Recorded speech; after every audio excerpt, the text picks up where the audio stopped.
This show contains spoilers and adult language. Listener discretion is advised. Movies with Ron, movies with Ron. Hell yeah, motherfucker. Movies with Ron. Okay, It Comes at Night. Yep. Thought about this movie anymore? Nope. Folks, last week, episode 54 was It Comes at Night. It's got a real high critic score on the tomato meter. We want to know why, because that movie was garbage. Yes. I've done some thinking. So yeah, they're trying to be like highbrow. Yeah. Trying to show you that there's no good guys or bad guys. Right. I thought that was a thing. And also, there is something out there. Mm-hmm. But the fear of the sickness is more important. Yeah. Like, did you get that? I didn't get it. Well, I read that, and it made sense. But it's still like, how do you follow the tropes to tell a good story, but also break the rules to be different and unique? And this movie kind of broke too many rules, I guess. Yeah. Especially with what you're saying about Joel Edgerton stopping the story every time it wants to move forward. Yeah. Like, I can see the writer being like, this is cool. Yeah. You know? Like, because he is like a rational guy who's very smart and doesn't take any chances. It doesn't take any risks. Yeah, absolutely. But that's what telling a story is. I know. People taking risks. You know, that's like the crux of life. That's the meaning of absolutely the winds of change.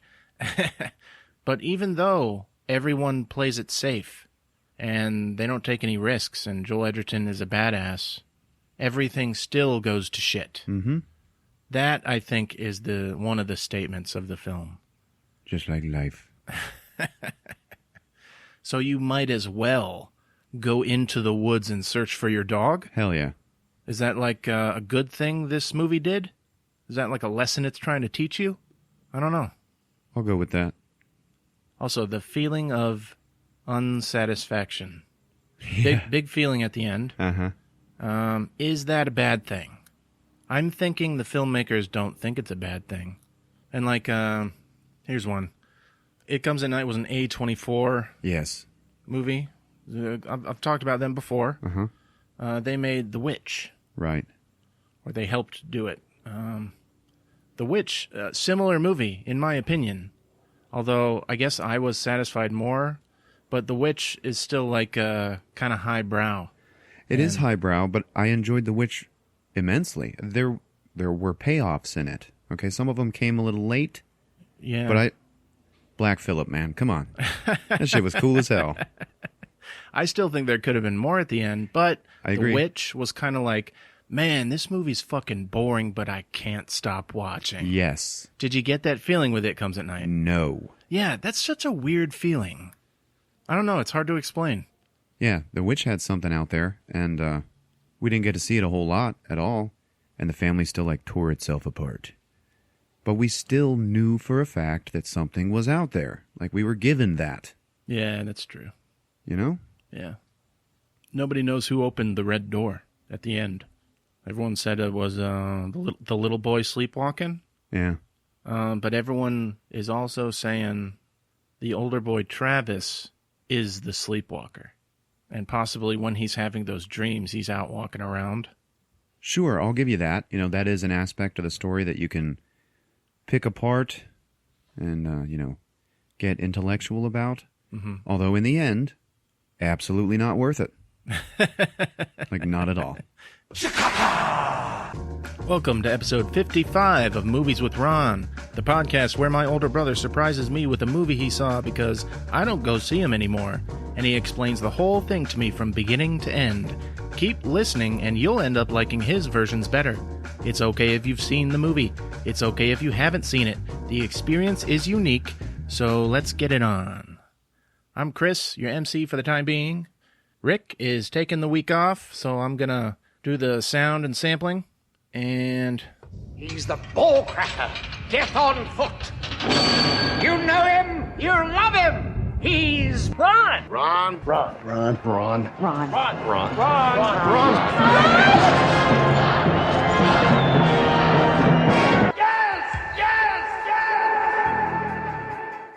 Hey, Ron. Hey, buddy. I was going to ask Rick, you seen any of those classic movies? I got an idea. The Universal ones he bought? Yeah. The 1932 The Mummy. Uh-huh. At the time, it cost $190,000 to make. Yeah. Dollars. By today's inflation, that would be $3.5 million. Uh-huh. And I was like, okay. A normal horror movie is about 30 to 40 million. Yeah. And on Tom Cruise's The Mummy, they probably spent over 200 million, or around that. Yeah. They thought it was going to be a big blockbuster. Yep. But you can still make cool movies for 30 or 40 million, and they become blockbusters. Yeah. That's what I think we should do with the Dark Universe. Because when you're not given as much money, you're kind of forced to be more creative. Yeah.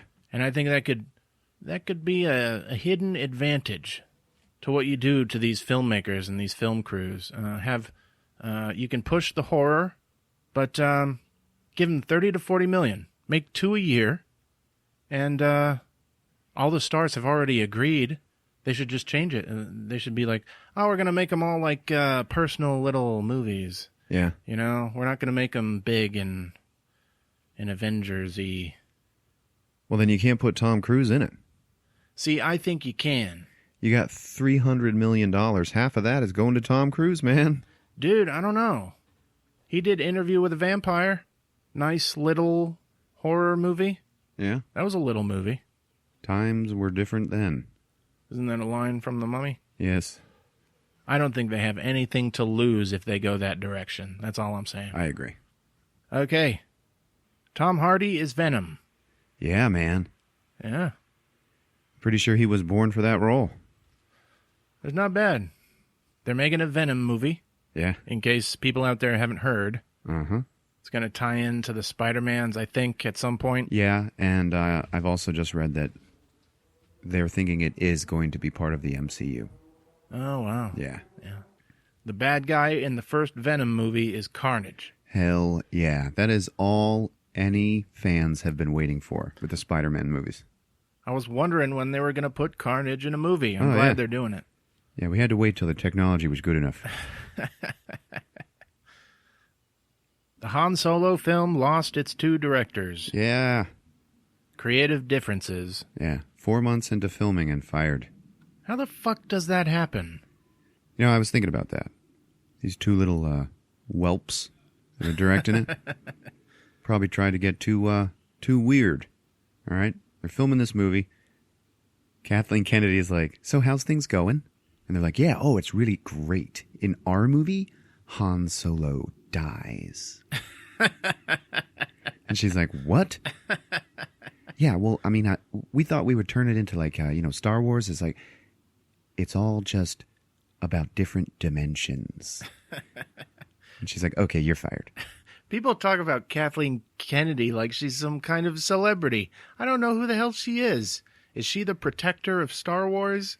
Yes. And I don't know who to side with. Because I think these days, film is riskier, budgets are bigger, and so the companies, as opposed to the filmmakers, are more protective of it. Mm-hmm. But that has just much of a chance of backfiring. Sure, but remember who owns Star Wars? Disney. Yeah. And you don't fuck with Disney. Man, I think they fucked up The Force Begins. I agree. But they got Ron Howard to replace those 2 guys on the Han Solo movie. Then I am quite satisfied. So, all right, guys, let's finish out this weekend. Yeah. Let's get this done. Okay, I gotcha. I always wanted to do this. All of a sudden, Tom Hanks is playing Han Solo.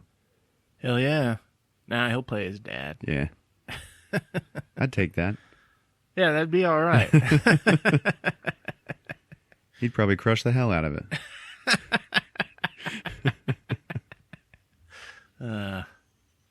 All right, there's a movie coming out on Netflix called Okja. Okay. It's like a multinational produced movie. It's like, and it's described as a perfect film. It involves Korea, America, Europe, in terms of the filmmaking and the actors and the locations. Yeah. It really is like a melting pot of a movie.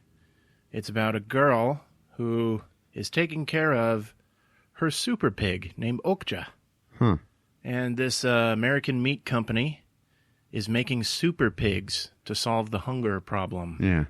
And I think she gets one of them out, and she lives with it in the wilderness. And it is like the cutest super pig you've ever seen. Yeah. It's like, it looks like a hippo, but it has so much personality. The effects are spot on. The girl is Korean, and she's this underdog. She's facing these big corporations and trying to get her pet back. Yeah. I think it gets kidnapped. I don't know. Jake Gyllenhaal plays like a Steve Irwin type character, like an animal expert. Right. And people are saying he went like full Jim Carrey for the role. Yeah. But I don't know. Some people say they love him. Tilda Swinton, Paul Dano. Do we like Paul Dano? I love Paul Dano. The thing is he plays characters that you hate, but he does it so well. Agreed. That's why you have to love him. He has grown on me quite a bit. Have you ever seen Swiss Army Man? No, man. But I heard about it, read about it, and I was like, good for him. Yeah. I know that's a good movie. Oh, it is. Without even seeing it. Yeah, him and Harry Potter together. Mm-hmm. Doing weird shit. Harry Potter's dead the whole time. Yes. In the movie. Uh-huh. But he's like farting and stuff. I don't Yeah, know. he like wakes him up, sort of. You need to see that movie. Okay. Also, coming out on Netflix. I hate dropping names like this. Netflix makes some good... They're making some good stuff, though. Yeah. One called Brigsby Bear. Heard of it? Nope. Okay. There's like a 20-something guy. This movie like screams hipster. But hear me out. There's a guy who's growing up in the rural area with his parents. He's kind of like a Luke Skywalker, where he's growing up and he doesn't know what to do. He's kind of like been living in this incubator. Yeah. All he does at night is watch a children's show called Brigsby Bear. Yeah. And it's kind of like Barney the dinosaur, but it's a big bear. Yeah. Then Greg Kinnear drops in, and he's like, I'm a detective. It turns out these two people kidnapped you, and they've been keeping you here. And they convinced you that you're their son. Wow. Yeah.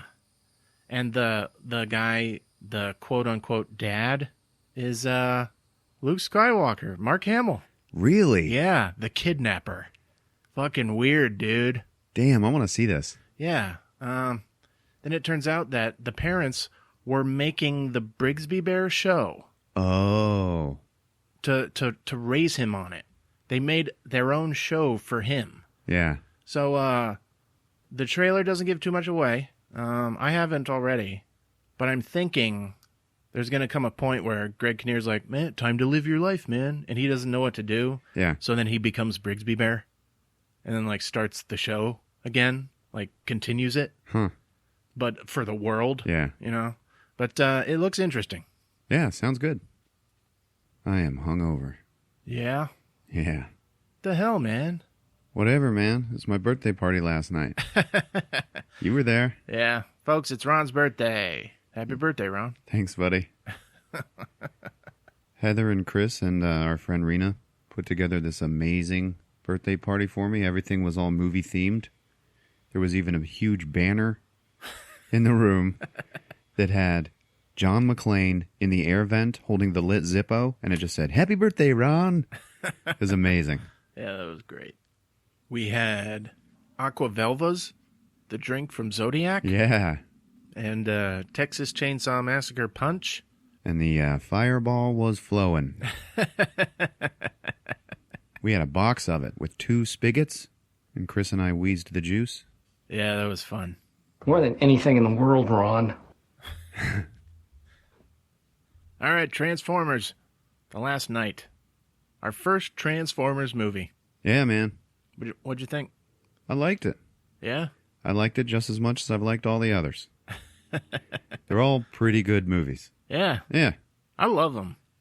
I don't love them, but I do not dislike them. People hate them with a passion. Some of them do. I think people are just getting kind of bored with it, maybe. But I think they did a really great job of, like, keeping it exciting. Yeah. Was it like a 3-hour epic? It was 2.5 hours. So I'm probably just going to try to blow through this one. Yeah. All right? That's why the third one kind of lost me. Yeah. They tried to make like a 10 Commandments of Transformers. Yeah. I love the Shia LaBeouf Transformers movies, though, man. I think it's a good combination. They never should have put Shia LaBeouf in these movies. If they had gone with Mark Wahlberg from the start, yeah, awesomeness. Yeah, he does all right, He too. does great, man. He does great. Everyone hates the second one the most. That's the one I love the most. I don't know. I just Which love one was that? where they go to Egypt. Oh, yeah. And there's the big construction monster yeah, I like that they too. build. I don't know. They had like his big balls hanging. Okay, folks, get ready to spend some time with Optimus Prime, because it's Transformers: The Last Night on Movies with Ron. Hey, what time is it? It's showtime.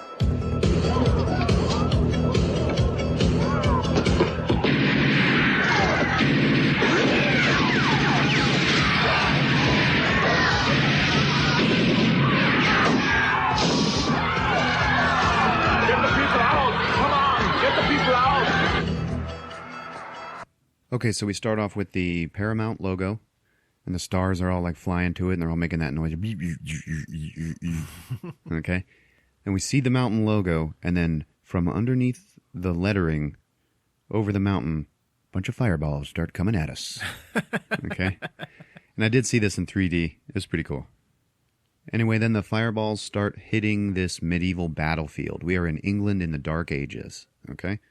Huge battle going on, catapults, fireballs, everybody's getting their asses kicked. And then we see all these knights, human knights. And one of them is like, "Where the hell is your magician? When's he getting here?" And then this one guy goes, "He'll be here, Lancelot. He'll be here." They're talking about Merlin. It turns out Merlin, being played by Stanley Tucci. Oh, wow. Yeah, he's got like long hair and a beard, looks pretty rugged and cool. But he's like a fucking drunk. And Merlin is riding off somewhere trying to like go find some help, and we can hear a voiceover of Sir Anthony Hopkins saying, "Magic is real, and Merlin found it in a crashed ship." And it shows Merlin like going into this cave, but the cave is like simply an overgrown spaceship. Yeah. It's just like, it looks like a mountain, but it's like covered in moss, like. Okay. And he walks in and he's like, "Hey guys, I need your help." Then this big fucking transformer walks out. And he's like, "Fuck you, get out of here." He's like, hey, I know I'm a drunk. I know I am everything you said. I'm a cheat. I'm a drunk. Okay? But I promise you, the world is in trouble right now. All What right? are these Transformers? What's this guy look like? Looks like a big giant suit of armor. Oh. Yeah. It's a medieval transformer. I mean, because before they scanned the vehicles that they're based on, they're kind of like naked machines. Right. So what is he in relation to that? This movie kind of reboots the franchise. This movie ignores the other movies. Well, it's still a continuation of the last Mark Wahlberg It still is, one. yeah, absolutely. Okay. Yeah, no, it's still part of the continuum. It's just simply ignores the others. And they're tall as shit. Oh, yeah, man. Yeah. If by any chance you folks have never seen one before. They're like 20 feet tall. Anyway, he does convince them to help him. So, this one Transformer's like, "Guardian Knights, transform." And then you hear, bzz, bzz, bzz, bzz, bzz, and then this giant fucking 3-headed dragon just flies out of the cave. Fucking cool. A machine? Oh, yeah. Ah. Big old Transformer dragon. Okay. And then that same Transformer gives Merlin a staff. And he's like, "Guard this with your life, okay? Because one day a great evil will come for this." So Merlin's like, "All right." So then he goes to the battlefield and shows up with the dragon, which lays waste to everybody. Do you know if this happened in a cartoon? No, man. I just think it's weird that they're taking it to this, like in the past with Merlin and shit. Yeah. It is weird, but you can tell this is Michael Bay saying, this is the way we really should have started this. All right, so then we cut to 1,600 years later, and Optimus Prime is like frozen in space.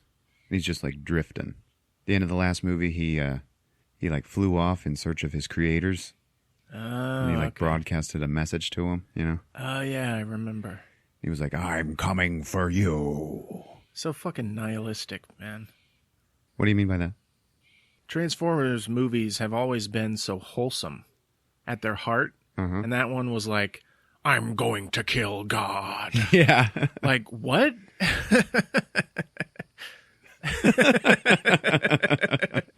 Like, you see what I mean? Yeah.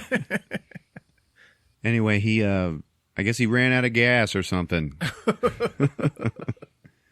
Because he's just like covered in ice, just drifting, you know? Yeah.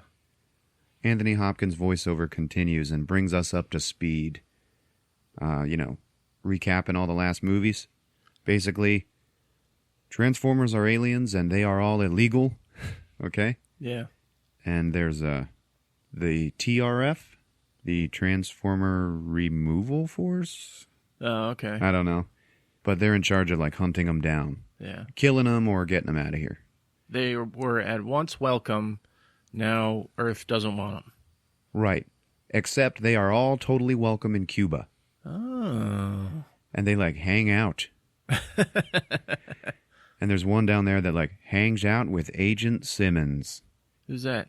John Turturro. All right. Yeah. Fuck yeah, dude. Love him in these movies. I know. And he like lives in Cuba. So his life is different now. Yeah, also Alan Tudyk was nowhere to be found.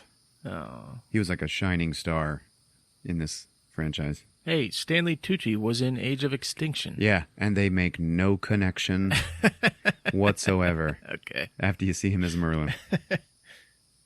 I've never seen one director stick with the same movie franchise for so long and make them with such quality. Yeah. That's an impressive thing. As much as you can criticize Michael Bay. Yeah, people always shit on him, but... He's been more devoted than any other filmmaker in history to this franchise. Agreed.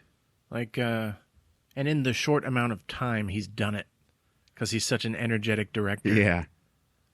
I'm going to kill God.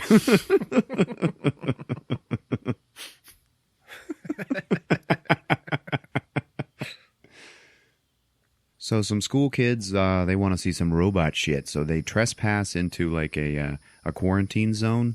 Uh-huh. And they're like, yeah, I want a souvenir or something like that. And there's like crashed ships and dead Transformers like all over the place. And apparently Transformers keep arriving on planet Earth. They just keep crashing into it. Okay. Jeez. And like nobody knows why. So one of them does that. And then they go and look inside the ship and they find a fucking dead Transformer in there. And they're all like, whoa. And the TRF has these robot guards that walk around. They're not Transformers. They're just like remote-controlled robots with guns on them. Yeah. So they get seen by that, and it's like, halt, halt. And they all get scared. And then this girl, Isabella, who's like the child in this one, she shows up and she saves them. Like she's been living there in the quarantine zone. Oh, okay. For some reason. And she's like throwing bombs at the robots and stuff, and she leads them into this little cave. She's like, it's okay. We're going to be okay here. And they're like, oh my God, what are we going to do? And then the little cave thing just stands up. And it turns out that they were underneath a Transformer who has this big facade on his back that looks like rocks. Uh-huh. And his name is Canopy. And it's her friend Transformer. Like, he's her Bumblebee. Oh, okay. TRF is like, you know what? We can see a heat signature that there's a Transformer there. We don't know if it's, good or bad. Why don't we just shoot it? And they're like, no, there's kids there. And then another guy is like, fire. So they have to, like, shoot bombs at it from the sky. So now it's all super dangerous, and Cade Yeager shows up. That's Mark Wahlberg. And he's now this, like, super wanted freedom fighter for the Transformers. Oh, God. They even talk to him. They're like, hey, you're a legend. You hide Transformers. And he's like, yeah, come on, get out of here. During the fracas, he ends up going and seeing the dead Transformer, the old one in the crashed ship, and it wakes up and starts talking to him, and he can't understand it. And it tries to give him this little talisman that looks like some Knights of the Round Table shit. And he also looks just like those old Knight Transformers. Okay. Cade says, no, man, no, you don't owe me anything. It's fine. You keep your stuff. And then the thing just dies. So then he leaves, and he helps the kids get out of the zone. But before he can get out, the TRF shows up, and they're all, like, pointing guns at him, and then fucking Bumblebee rolls in. Kicks everybody's ass. Somebody shoots him with this, like, big gun, and he, like, blows to pieces. Like, Bumblebee fucking dies, like, in the first 5 minutes of the movie. Really? No, because then all the pieces just magnetically shoot back together. What? And then he just kicks everybody's ass. Ah. Off in the distance, Barricade is watching. He's the Decepticon who's the cop car. Yeah. And he looks cool as shit in this one. Like, remember when he's a car, it says, like, to punish and enslave? Yeah. But when he's a robot walking around, he's got, like, a set of brass knuckles on his hand that says punish. That shit is cool as hell. We also see Megatron, who's, like, hiding somewhere because he's walking around wanting to find the staff. So that talisman has something to do with it, and that's what he's looking for. Anyway, Cade and Bumblebee make it out, and as Cade's driving away, he looks down into his passenger seat, and there's the talisman. And it turns out that it can grow legs and walk around. So it jumped into his car. At that point, we cut away to Anthony Hopkins and Cogman, who is his robot butler. He's a transformer, I think. We don't see him transform into anything, but he's obviously like a sentient robot. Okay. And he looks all old-timey, like inside of him he's got like cogwheels and stuff. And he just looks like C-3PO. They actually say that in the movie. And he's like, yeah, hey, there's a talisman here. And Anthony Hopkins is like, yes, it won't be long now. Cade and a whole bunch of the other Transformers, like the Samurai one and then the big fat John Goodman one, they're all hiding in a junkyard. Now, they also have the Dinobots there, okay? Yeah. That was a big thing in the last one. Yeah. On the road, Cade got stopped by, like, the tribal sheriff, because I guess he's on reservation land. And the guy's like, yeah, my car got stolen. What the hell, man? I know you have something to do with it. Bring me back my cruiser. So when Cade gets back to the junkyard, he's, like, yelling at Grimlock. And he's like, give it back, spit it out. And then Grimlock just barfs up the car. And it's all gross. And he's like, now get back in your hole and think about what you've done. Turns out that little girl, Isabella, has followed him there. And she's got her own little robot sidekick named Squeaks, who looks like a little junky Vespa transformer. And she's like, hey, I want to stay with you. You know, you work on Transformers. I'm a mechanic. And he's like, you can't stay here. It's a dangerous place, kid. And in his trailer, he's got all of these teeny tiny little super fucking cute baby dinosaur Transformers. Now we see on television that the Earth has started to sprout horns all over the place. Big, giant, monumental horns, like growing out of the desert. Like robot horns? Yeah, they look robot-y. Anthony Hopkins goes out to see one of them, and he's looking at it, and he's like, oh my, Cybertron is coming. I think we're doomed. Nah, unless they got any big giant robot camels, I think we're okay.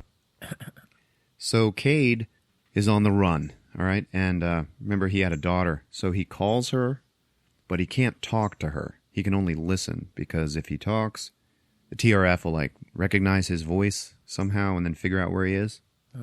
So he can only listen to her for, like, 10 seconds. And she knows this already, so she just tells him she's okay and stuff like that. Now we get a cutaway to the military, and they're like, yeah, horns, man.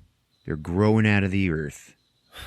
Yeah, and turns out Megatron is going to all these horns. He's looking for something, all right? Now, here's our plan.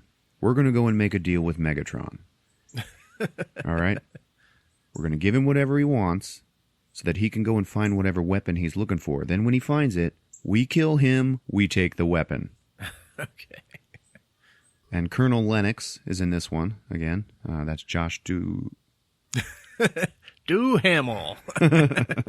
Josh Duhamel. He's like, yeah, okay. So now we get this weird scene where they go out and they actually meet with Megatron. And he looks pretty cool. He's got this big red stripe down his face. And they're like, so we're going to help you out. And he's like, yeah, okay. They're like, well, what do you want? And it turns out that he has a list of Decepticons that he wants released. And there's this big sequence where they're like saying the names of them. And it shows them like getting released from prison. Uh-huh. And there's like Mohawk, Dreadbot, Nitro Zeus. You know, and it's this weird like dossier sequence. Like from... of the bad bots? Yeah. And it's like from... like Guardians of the Galaxy? Yeah, or like Suicide Squad. Yeah. So they release all of them, and now he's got his team. So he's going to go after this staff. Now, back with Cade, there's this weird Transformer that shows up who's called like a Day Trader, and he's always got like crap to trade with him. And they're like, yeah, we need a ship, man, to get off of this planet. He's like, yeah, I'm still working on that. I think it was Steve Buscemi doing the voice. He's like, yeah, but hey, look what else I got. This is neat. It's Starscream's head. And it's dead-ass Starscream's head, and he just like throws it on the ground. And then he also gives him a new voice box for Bumblebee. Mm-hmm. Cade and Isabella install the voice box, and it's like a woman's voice. And Bumblebee in this lady's voice is like, this is bullshit! It's pretty funny. Right then, the Decepticons and the TRF attack the junkyard. So Cade and Bumblebee and a couple others, they all just leave. And then John Goodman and the samurai dude kind of stay behind to defend it. Uh-huh.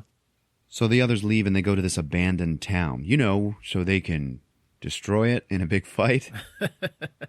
And this is part of Cade's plan. He has laid explosives like all over the town. Oh. I might also add that there is so much lens flare in this movie. It's like every other one. So Isabella goes with him, and she has Squeaks. And the TRF sends out all these drones that look like little TIE fighters. The Decepticons show up, and Megatron is like, I want that talisman, bitch.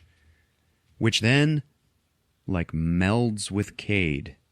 And it, like, wraps itself around his arm and then, like, scurries up his body. It's weird. It, like, attaches itself to him. And he can't get it off. Like in his skin? No, just on him. So they have a huge fight. Cade gets shot, but that thing that is stuck to him had traveled to his shoulder in like a millisecond and deflected the bullet. Nice. Yeah, it's pretty cool. Then the Dinobots come out and start kicking the Decepticons' ass, so they retreat. But there are still the drones to worry about. Cade and Isabella and everybody else are running away from them. And then Cogman just shows up.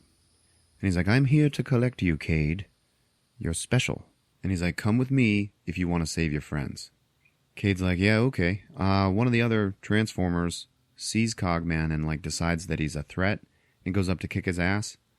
Cogman just grabs that motherfucker by the finger, breaks it, and then says, do not kill the messenger. And like throws him away. It was weird, man. Like he's stronger than the big Transformers. Yeah. So then they get in a plane, they fly to the UK. Also, somewhere in England, we see this teacher lady.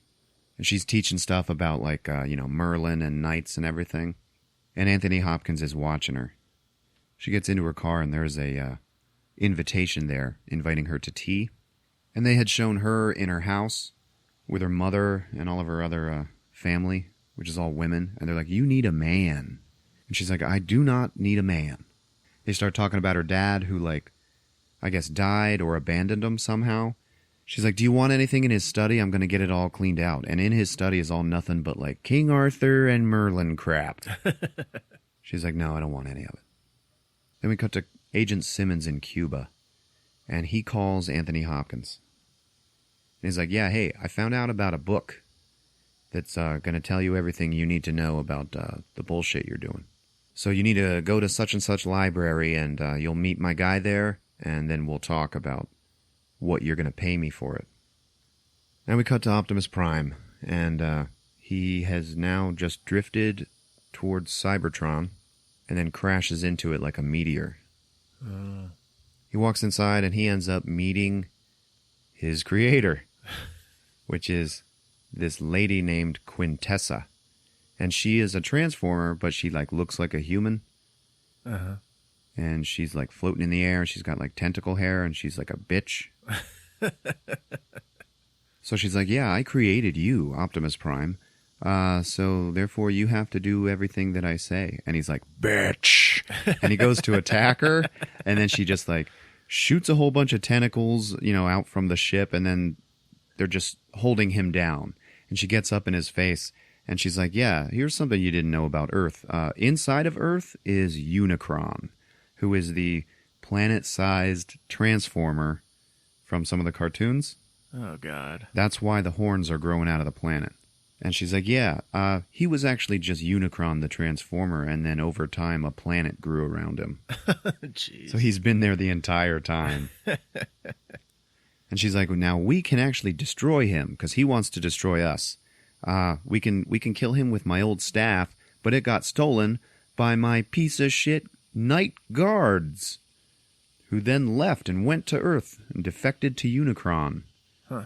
And he's like listening to this story, and then she like hits him in the face, which leaves a big red stripe down his face, just like on Megatron.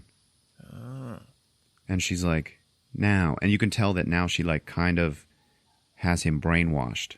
She's got like control over him. Yeah. And she's like, now, Optimus, you destroyed your homeworld. Do you seek redemption? And the camera just gets up in his face and he goes, my maker. Yes, I do. And she's like, okay, then get up, Nemesis Prime. And he stands up. Now he's a bad guy. Uh-oh. And that is his name. Later on, he's like, I am Nemesis Prime. Excellently voiced again by Peter Cullen. Also the voice of Eeyore. Yeah. From Winnie the Pooh. Not much of a house. Just right for not much of a donkey. So we cut back to the teacher girl who is in her car, and it turns out her car is a fucking transformer. And it's now taking her by force to this tea appointment with Anthony Hopkins. Cade shows up at Anthony Hopkins' castle, and they're talking, and Hopkins is like, yes, Cade, Mr. Yeager, don't you want to know why all these Transformers keep showing up? Dude? It's like, well, I'm going to tell you everything. And then the teacher girl, Vivian, shows up in her Transformer, and she's freaking the hell out. And Cade is like, okay, is this a kidnapping, or is this her first experience with Transformers? Hopkins is like, a bit of both. Toughened your nipples, didn't it? We also learned that her car is Hot Rod. You know who that is? No. In the cartoons, when Optimus Prime died, he gave his power to Hot Rod, who then became Rodimus Prime, the new leader. Oh. In this movie, Hot Rod has a French accent. He's like, Hot Rod. So she was driving around in a hot rod? Yeah, it started out as like an old-timey Rolls-Royce looking thing, and then on the road it scanned a Lamborghini and became that. Oh, okay. So in the castle, we learn that Cogman is this guy's butler. And he's just like walking around, serving tea and stuff like that, but he's also like kind of a dickhead. Yeah. He kind of takes the place of Alan Tudyk. All right? Okay. From Anthony Hopkins, we learned that there is a secret order that has known about the Transformers since the beginning of time, and they are known as the Order of Witwickens. Do you know the significance of that? Shia LaBeouf, his name was Sam Witwicky. Oh, yeah. And he had a great-grandfather who disappeared looking for Megatron. They talked about his ancestors or some shit in a previous movie. Okay. Man, does he show up? They only show his picture. And it's his weird student ID photo from the very first movie where his hair is all frizzed up. But his picture is shown in the family tree of Witwickens. Oh, wow. That descends all the way from Stanley Tucci Merlin. Anthony Hopkins sees Bumblebee, and he's like, Bumblebee, we met once, but I was just a little boy then. And Cade and Vivian are like, what? Like, you know him? And he's like, well, I don't really know him, but I knew of him, always when I was growing up. He was a pretty badass fighter back in the day. And then it shows Bumblebee fighting Nazis with humans. And Cade's like, yeah, you never mentioned that, Bumblebee. They're walking around the castle, and the girl, Vivian, picks up this pocket watch that's like locked in a case, and there's tiny little bullet holes in the glass of the case. And she's like, what the hell is this? Anthony Hopkins is like, whoa, put that down. That is the watch that killed Hitler. And then it starts vamping out and transforming, and it's like this little uncontrollable death bot. Okay. Anthony Hopkins shows them the original round table, which is all Transformer looking. Okay? He's like, it's a puzzle. It's a puzzle that I've been working on my whole life. You know, back in the day, there were 12 knights, okay, of the round table, and behind each of them sat 12 Transformer knights called the Guardian Knights. And it was an alliance of human and alien. And they were all about honor and valor and chastity. And he's like, Cade, that talisman chose you, okay?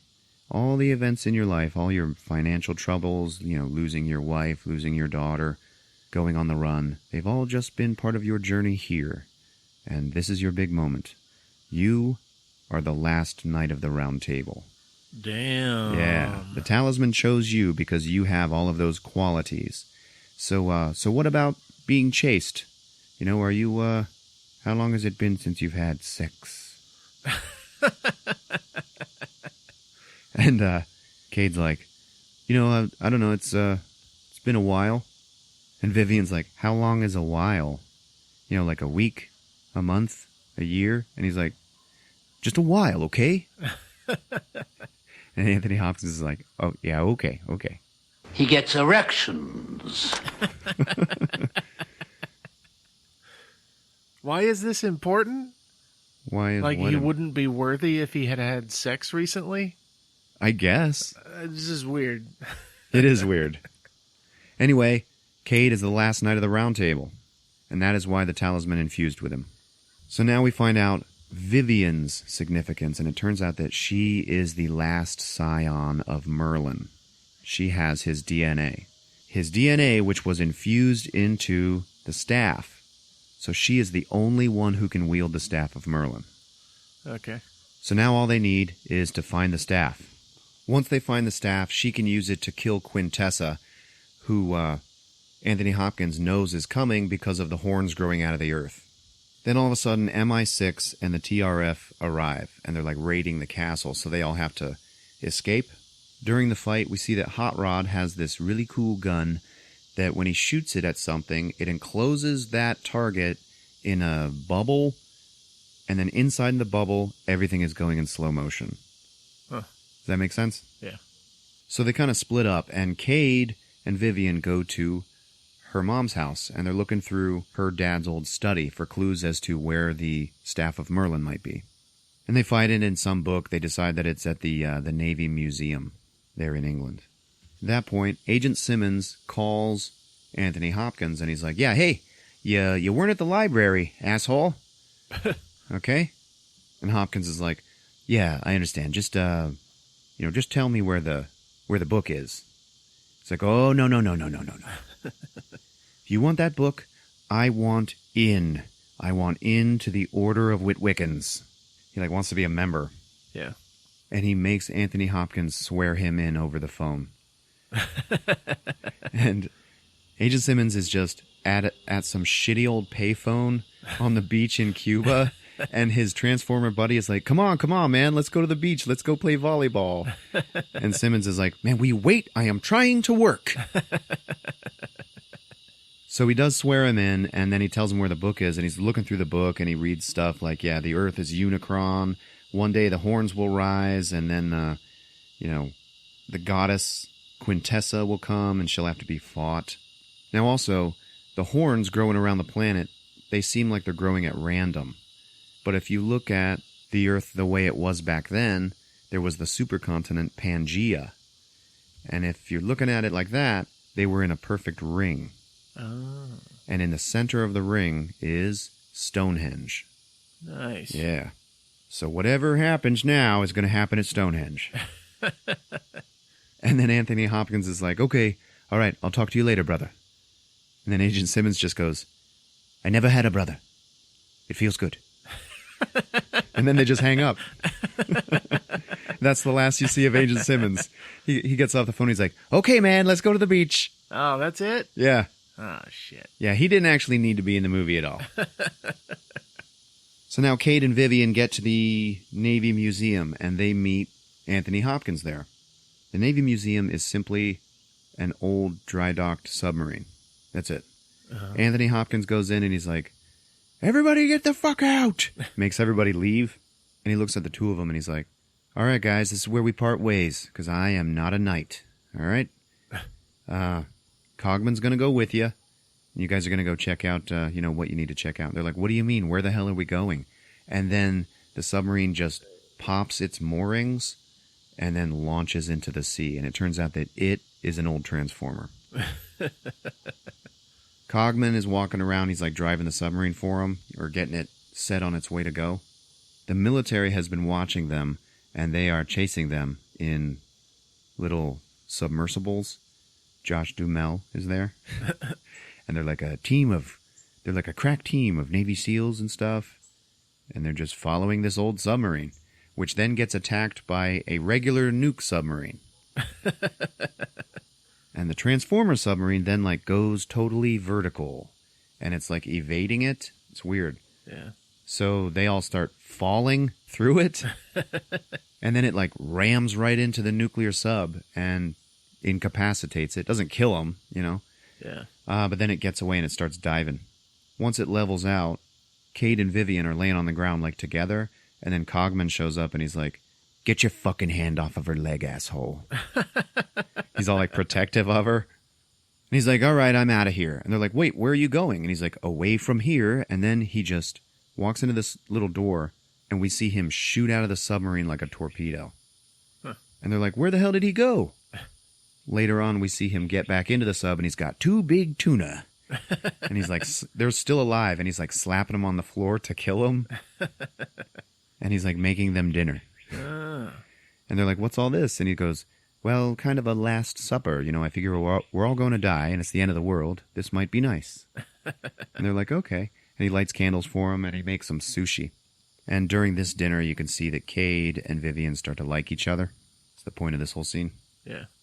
Then the sub arrives at a giant crashed ship on the bottom of the ocean that actually looks like the Talisman. Uh-huh. And as they get close to it, it starts waking up, and all the lights start turning on. And I guess it's been there ever since the Dark Ages, Mm-hmm. The military follows them in. They still don't know about it. So the old sub docks, and they are inside of this ship. And some of it's flooded, Cogman doesn't want to get water on him.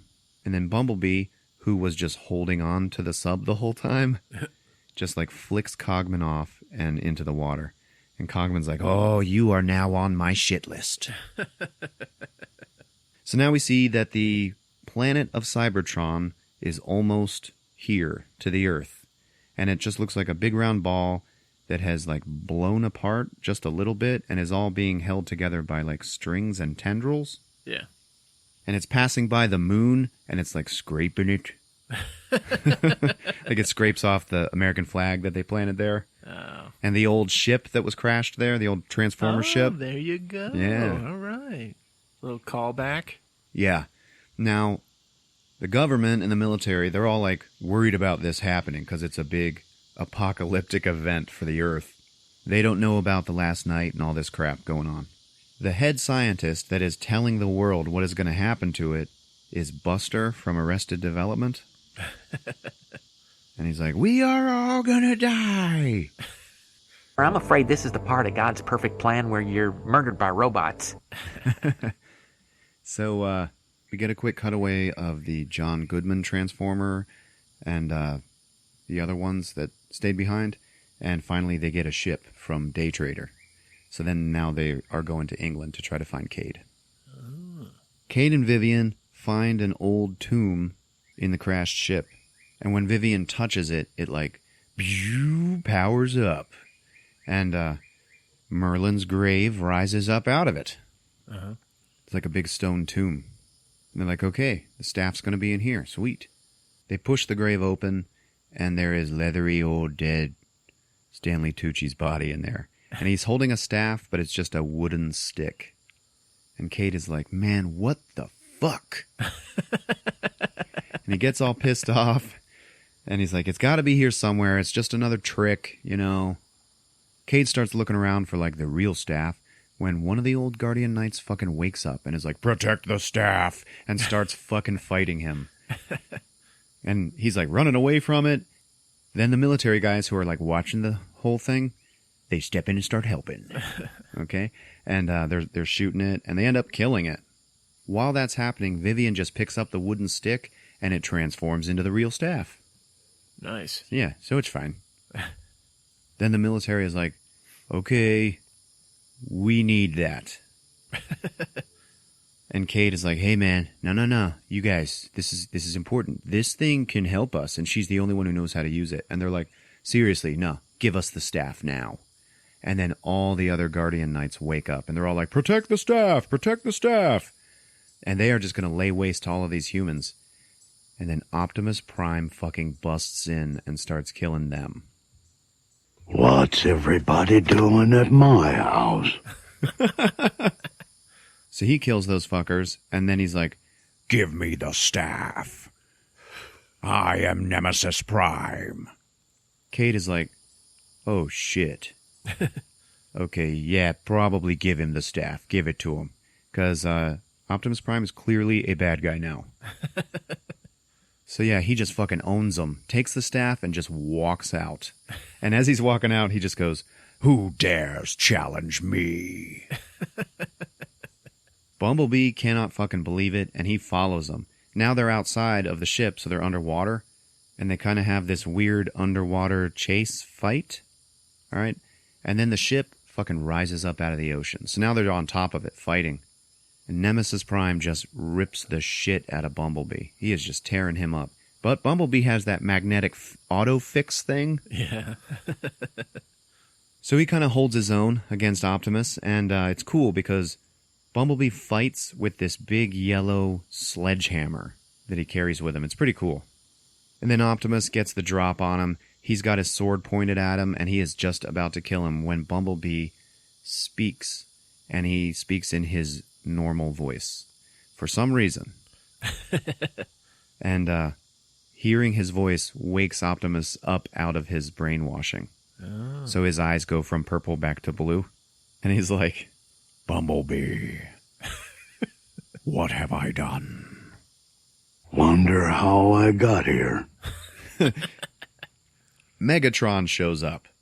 And he's like, bitch, you had your chance with the fucking staff. Now I'm taking it. And I am going to go kill Unicron. Because killing Unicron can heal Cybertron.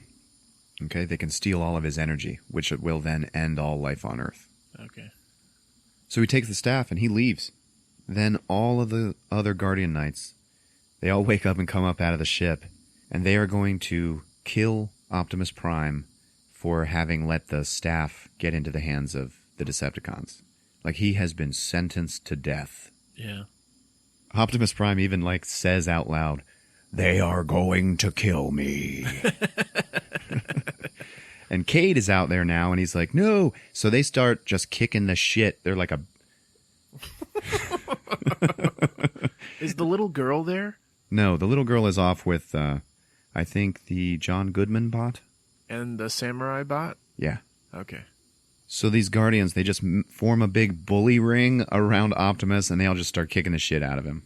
Cade is there now, and he's like, in the middle with Optimus, like trying to like say, no, stop, he's a good guy. So these Guardians are like, yeah, you were working for Quintessa, the great deceiver. Now your sentence is death. And one of them is about to chop his head off when Cade just stands up, and then the talisman that is part of his body now morphs into a big sword in his hand, and it's Excalibur. And he holds it up, and he blocks the Guardian's sword with it, and it just makes this big shockwave, like, bang! And all of the knights are like, whoa. He is a knight of the Round Table. All right. And then they all just, like, take a knee and bow to him. Damn. Yeah. So he's like, king shit now. And then Optimus is like, Cade, you are the last knight. I feel so horrible for everything that I've done. And Cade's like, yeah, well, Will you be my friend? Friendship cannot exist between man and machine, but I can simulate interest in your statements.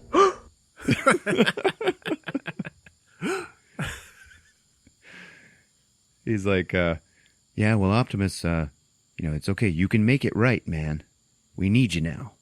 And then Optimus stands up and he says to all the Guardians, he's like, my brothers, I am sorry. I will never betray you again. My bad. Yeah. Figure being boring old me was better than trying to be something I ain't. Can't believe you found that. So they all go to Stonehenge. And already at Stonehenge is Megatron with the staff. And he's like, waiting for Cybertron to get here. And he's going to, give it to Quintessa, and they're all going to kill Earth. Anthony Hopkins is there watching. And he's like, holy shit. I better do something about this. So he unfolds his cane and it turns into a rifle or something. And then he just shoots at Megatron, which does nothing but piss him off. What the hell? Yeah. He turns around and just opens fire on Anthony Hopkins, whose frail, broken body is flung through the air in slow motion. Oh, God. Yeah. And he goes down smoking. Okay. Oh, shit. Cogman runs over to him and he's like, sir. We are programmed to respond to your verbal prompts. So Cogman's like, sir, you're dying. And Anthony Hopkins says, yeah, well, it's cool, though. I had my moment. I was a hero for a moment. And Cogman's like, yes, sir, you certainly were. Oh. And you know what? Of all of the Earls that I have served throughout all of these years, you were certainly the coolest.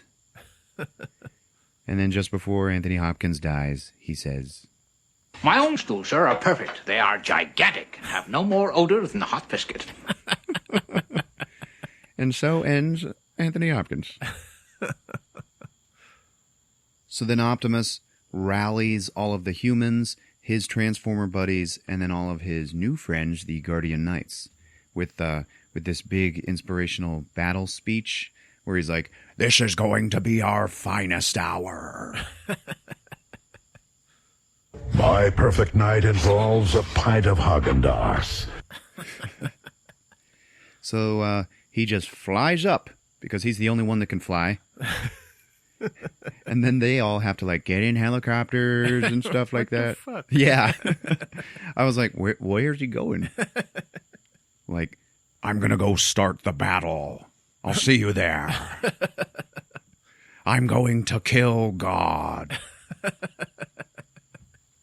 Megatron is with Quintessa, and he gives her the staff. She activates it, and then Cybertron starts draining Unicron's energy, so the Earth begins to die. Okay? This is all being monitored by Buster from Arrested Development. Uh-huh. And he's like, we're all going to die, okay? What do you guys, you guys have a plan? And they tell him the plan, that they're going to take this girl who can use the staff of Merlin against Cybertron. And he's like, what the fuck are you talking about? There's all this magic mumbo jumbo. That's not going to save us. Physics are going to save us. And they're like, well, we are trying this, okay? This is what's happening. So Quintessa, she had activated the staff, and all of the, Megatron and all of her minions are all around her. So Cade and Vivian are in one of the helicopters with all the military guys, some of whom are TRF, and they're looking at Cade because they've been hunting him for years, and he's like, what? And they're like, man, we've been hunting you. You're a piece of shit. And he's like, yeah, you know what? Fuck all of you. Because I never lost faith in Optimus Prime. All of you did, okay? All of you forgot, all right? I never lost faith, and now it's you motherfuckers who want to fly with me. And then all those guys are like, you know what? He's right, man. And they like tear off their TRF patches and throw them on the ground. So they all start flying up to these weirdo pieces of Cybertron that are all like swinging around on their tendrils, like crashing into the planet. Uh-huh. The Guardian Knights all join together and become the three-headed dragon. It's flying around like killing Decepticons and shit. Now they have to fly so high up into the atmosphere that the air is too thin for helicopters to really work. So they're flying, but they're like having a lot of trouble, you know? And when they land, they basically just have to crash. So their plan is to crash onto this piece of the planet that has Quintessa and the staff. They're going to go in there, kick everybody's ass, take the staff, and then they're all just going to jump off of the edge and parachute down. So they do that, and they have to battle Quintessa's forces. And all of her Decepticons, they all look like demons. They're big robots, but they have like horns and shit. Bunch of them join together to make one big demon, and it starts laying waste to everybody. They got to fight it. There's a big gun emplacement that they have to destroy, and little Isabella, she's there, because she's stowed away as well, with Squeaks. She, like, tells Squeaks, go and blow up that gun. Like, sacrifice yourself for us. Prepare to fire giant boob nipple gun. Yeah. So, Squeaks is like, what? She's like, yeah, you're so small and ugly, you know, no one will pay attention to you. You can get in there and kill it. So then that big giant demon is walking around. His name is Infernicus. All right. All of a sudden, Optimus Prime swoops in, and now he's riding the dragon. Oh, jeez. Okay, he jumps off, and he starts fighting this big thing.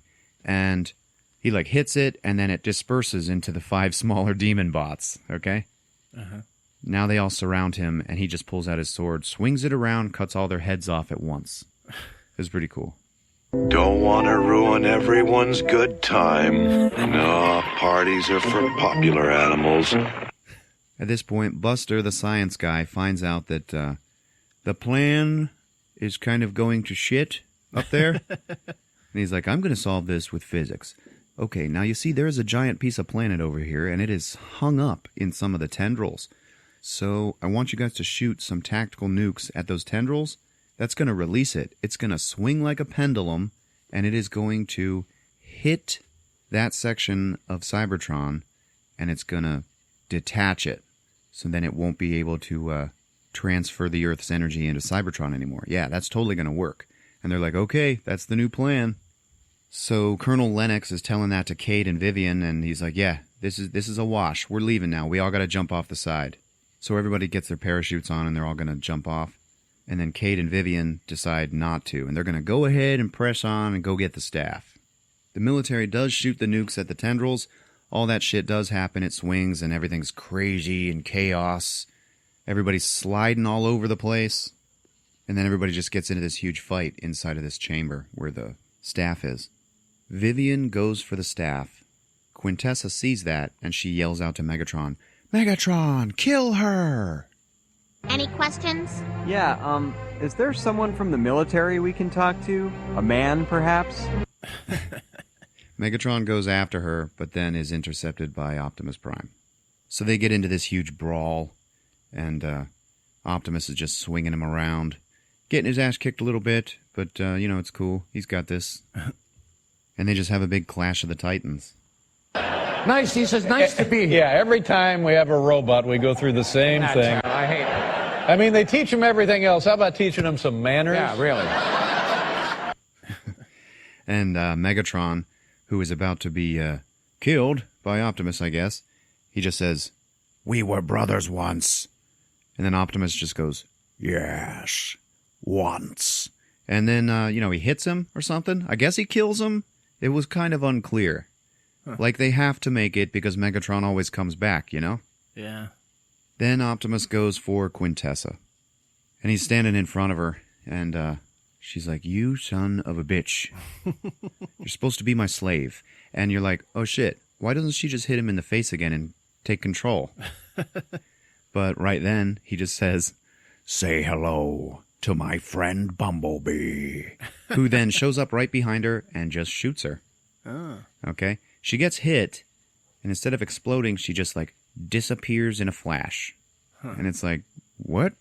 Well, she's God. Yeah. Axles to axles, rust to rust, amen. Yeah. So then Vivian, with Cade next to her, she pulls out the staff and stops the energy transfer. So that's it. The Earth is saved. Nice. The problem is that there is a dead Cybertron planet now stuck up against Earth. Like, it's there now. Yeah. Okay? Like they should have asked her to put it in reverse before they killed her. Yeah, maybe. So now here at the end of the movie, we get Optimus Prime's final speech. Okay? Uh-huh. Yeah, like he does at the end of every one. Yeah. And he's like, our planets are now joined as one. We must work together, the two races. It turns out that there is a secret buried in the Earth. So this planet certainly is more than meets the eye. So I am calling to you, all Autobots. It is time to come home. Nothing to do. And no hope of things getting better. Sounds like Saturday night at my house. So then we do get a short little stinger of one of these big giant horns out in the desert. Okay? And there's like a research team out there, like, checking it out. And then we see this lone woman walking through the desert. And she's human, and she's like real sexy. And she just walks up to one of these researchers, and she's like, stop. Don't touch it. And the guy's like, whoa, what do you mean? She's like, he doesn't like that. And he's like, who doesn't like it? She goes, Unicron. But don't worry. I can show you how to kill him. And then her face like flickers. And we see that it's actually Quintessa. Yeah. And then the guy's just like looking at her. I don't judge a robot by the color of their eyes. I look at their hands, which have turned into buzzsaws. And then the credits roll, man. All right. So there you have it. Transformers: The Last Night on Movies with Ron. What'd you think? Pretty good. Yeah, it was pretty good. You know, these Transformers movies, they have a specific color palette. Yes. They follow that teal and orange kind of color grading. But the thing is when they do the CGI with the robots, they don't conform to that color palette on purpose. Right. So that when they color the Transformers, they pop. Absolutely. Yeah. They totally pop. But like I said earlier, it's kind of losing its wholesomeness. Maybe that's what it needs. That's what I loved about the first three. I was kind of losing it in the third one, too. They have this thing where Optimus Prime is like, with every movie, he's becoming more and more schizophrenic. Yeah. Where like by the third one, he has a double-barreled shotgun that he blows robots' heads off with. Yeah. It's like robot porn. But you can picture Michael Bay being like, oh, what should we give him this time? Yeah. What can we make him say? And Optimus Prime more and more has these lines where he's like, I'm alone and I'll kill you all. Yeah. You know? And it's like... Give me your face. It's fucking creepy. I know. Give me your face. Yeah. There you go. I'll kill you all. Good job, Ron. Thanks, man. All right, folks. If you're using Apple Podcasts, get on that app and leave us a rating or review. We'd love to hear from you. What, you got a problem? Well, here's the complaint department. We're on Twitter and Instagram at Movies with Ron. We got a Facebook page. All right, it's been fun. All right, love you. I love watching your ass when you walk. Is that beautiful or what? Don't go near him. He's mine. Movies with Ron.